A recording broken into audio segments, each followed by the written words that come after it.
नमस्कार फिल्मी सिनेमा के दीवानों, स्वागत आपका हमारे चैनल फिल्मी आवाज पर। आज हम एक ऐसी मूवी की बात करने वाले हैं जिसका नाम 11 है, जिसकी सस्पेंस और ट्विस्ट ने हमारे दिमाग की परखच्चे उड़ा दी है, जिसकी IMDb रेटिंग 7.4 है। एक ऐसी क्राइम थ्रिलर और सस्पेंस मूवी का आज हम एक्सप्लेन करने वाले हैं। तो शुरू करते हैं बिना किसी देरी के।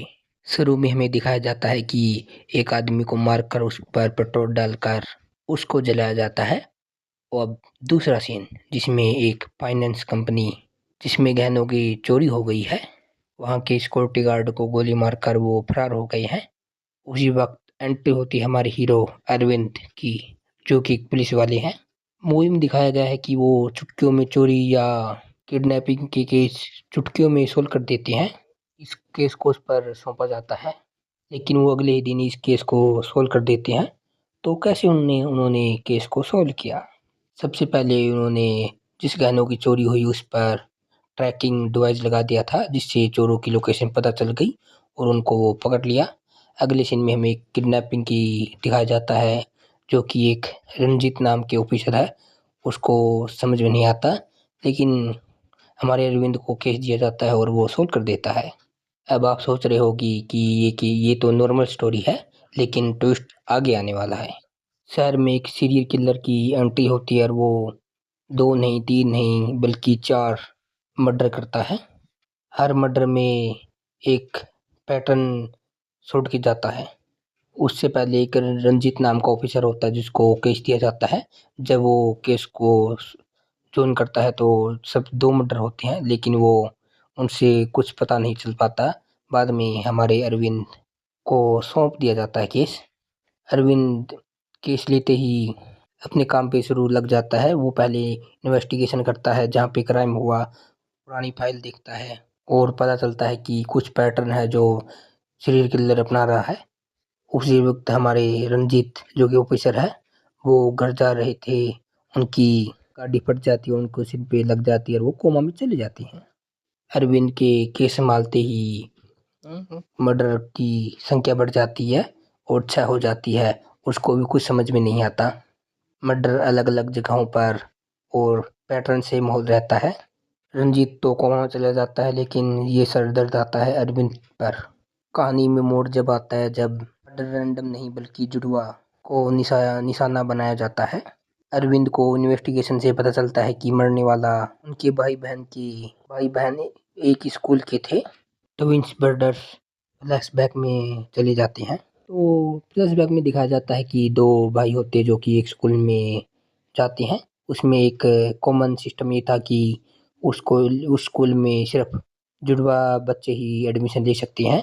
बेंजामिन और फ्रांसिस 2 भाई होते हैं, लेकिन फिर फ्रांसिस की मर्डर हो जाता है। उसका भाई बेंजामिस अपने भाई की मौत का बदला लेने के लिए निकल जाता है, जो कि हमें फ्लैशबैक में दिखाया जाता है। हालांकि बाद में जब पता चलता है कि जो फ्रांसिस और बेंजामिन 2 जुड़वा लड़के थे, जिसमें से फ्रांसिस तो मारा जाता है, लेकिन बेंजामिन जो कि अरविंद होता है हमें बाद में पता चलता है। शौक की बात अब ये है कि जिम ही अरविंद है और वो अपने भाई की मौत का बदला ले रहा है। एक तो वो रंजीत को एक्सीडेंट करवाता है ताकि केस उसके पास चला जाए। होता भी ऐसा है। मनोहर को अपने हाथ की कठपुतली बनाया हुआ है, खुद ही अपनी बहन को संजना के हाथों मरवा देता है और सारा शक अरविंद पर नहीं जाता। लेकिन रंजीत अब कोमा से बाहर आ चुका है और उसको शक होता है कि वो अरविंद पर शक करता है और उसका पर्दाफाश करने की कोशिश करता है। अरविंद धीरे धीरे अपने भाइयों का बदला लेने की कोशिश करता है। अपने भाई का बदला लेने के लिए वो बहुत ही सावधानी से काम करता है। एक दिन अरविंद अपने घर की ओर चलता है, लेकिन उसकी गाड़ी खराब हो जाती है। उसी वक्त वो एक लड़की से लिफ्ट मांगता है और फ्लैशबैक में दिखाया जाता है कि जो लड़की सेम है वो 8 महीने पहले एक रेस्टोरेंट में अरविंद को गलत आदमी समझकर मिलने आती है, लेकिन वो अलग आदमी होता है। अरविंद एक आदमी को पकड़ने के लिए आया हुआ होता है, लेकिन लड़की उससे प्यार हो जाता है और उसके पीछे पड़ जाती है।